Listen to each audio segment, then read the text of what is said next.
is Patrick Villan, and I'm happy to be giving my persuasive speech today to you guys.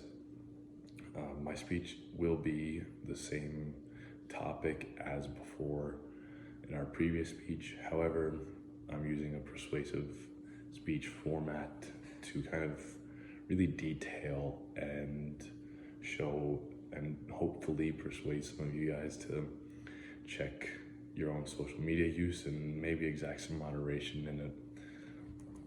I'm going to start off by asking us all kind of the same question as last time, however, more of a self-reflection on how much do you use your social media, and do you believe it has any impact on your day-to-day life? Now, most of us maybe even know our social media usage, could give it a rough estimate. Others of us have no clue. I had no clue personally until I started looking into it. So I completely understand that. And a lot of us, like myself before this, really didn't put thought to it or kind of put a name to a face as far as social media playing a role in our lives. So I feel like social media is kind of a sleeping giant in the way that we overlook it, which leads me into my claim that social media is one of the largest but most overlooked problems facing ourselves and our society, especially our generation of college students and those younger than us today. As our world does continue to get more technological, which is by no means a bad thing, just part of doing business in today's day and age is social media involvement. However, I do believe that there's ways we can moderate and check it, because it is a problem for a lot of people, whether they realize it or not. My first piece of evidence to support this is college students. In a survey by other college students, found that only 12% of college students were using social media for less than 2 hours a day. Now, 2 hours a day may not seem like a whole lot, and if social media is what you like to do in your free time, then by all means use it and enjoy your free time. And if it's your hobby, that's nobody's business and nobody's judgment except your own. However, over 2 hours or even 2 hours does seem like a large chunk of the day to be spending on social media. And that is the area that I find challenging to kind of place it as a hobby or just a free time. And that leads me into my next piece of evidence from the same study, where they found 45% of college students are using social media for 6 to 8 hours a day. 6 to 8 hours a day is a massive amount of our waking hours. The level of productivity you can achieve in a day, whether it be work or homework or school or even, errands, running your groceries, anything like that is going to take a backseat to social media when you're using it for 6 to 8 hours a day. And that's when this really, really becomes a problem.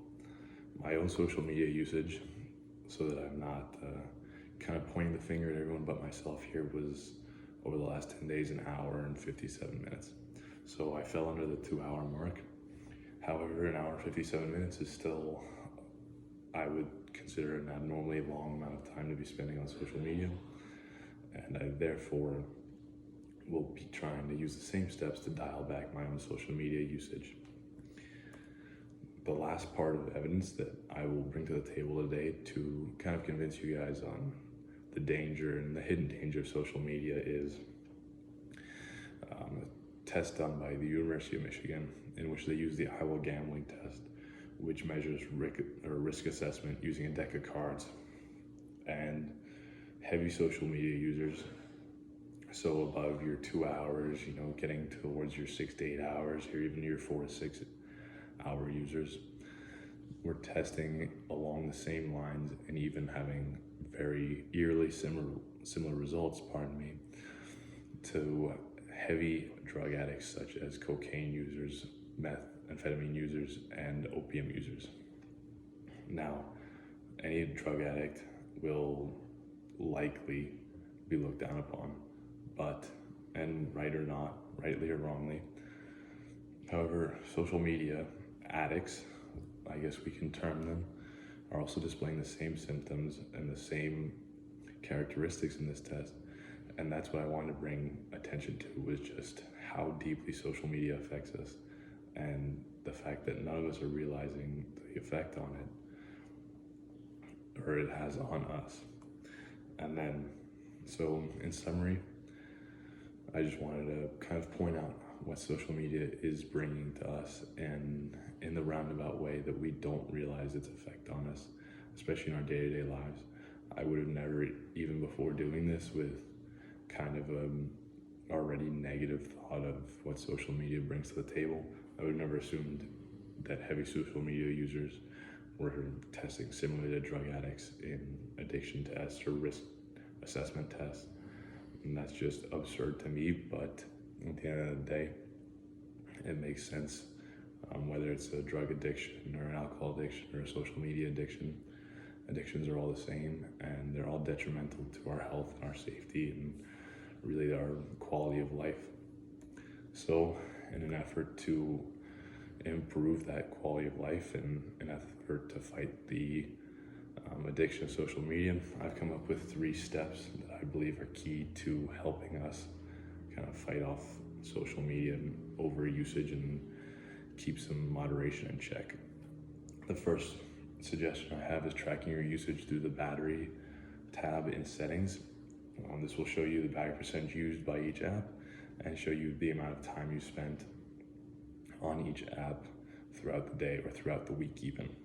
Secondly, I suggest separating yourself from your device, whether it's for an hour and you pick up a book, or an hour for doing homework or studying or a project or whatever it may be. Try and gain some separation from your device and put social media away from you and out of reach, because just like food, if it's there, you'll consume it more readily than if it's not. And then my last suggestion is, if neither of the beforehands work, set a timer for your social media usage on your phone. And after, let's say, 15 minutes or even an hour, if you want to do an hour all at once, just put it aside and don't access social media for the rest of your day. And that should be a solid start to keeping social media usage in check. Thank you guys very much for listening to my presentation, and hopefully this helped you.